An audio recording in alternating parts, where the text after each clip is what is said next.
আত্মকথা। মই বাস কৰা কুৱাটোৰ পৰাই দেখোঁ গোটেইখন মহাকাশ। তথাপি শেষ নাই মোৰ অনুসন্ধিৎসাৰ। আছে নেকি মহাকাশৰ শেষত আৰু মহাকাশ?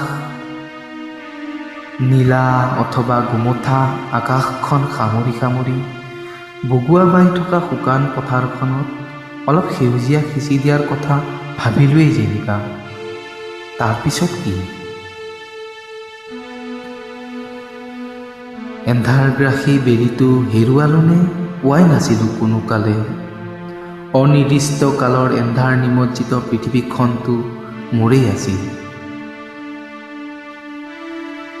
মোৰ অনুসন্ধিৎসাক খেদি খেদি অহা সুখ আৰু দুখৰ হেজাৰ বিজাল কৌতূহলী প্ৰশ্ন।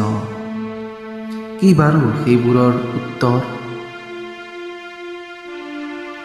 মই বিচাৰি নোপোৱা পথৰ ঠিকনাত কোনে লিখি দিলে ভুল পথৰ ঠিকনা? মই আজি পথভ্ৰষ্ট।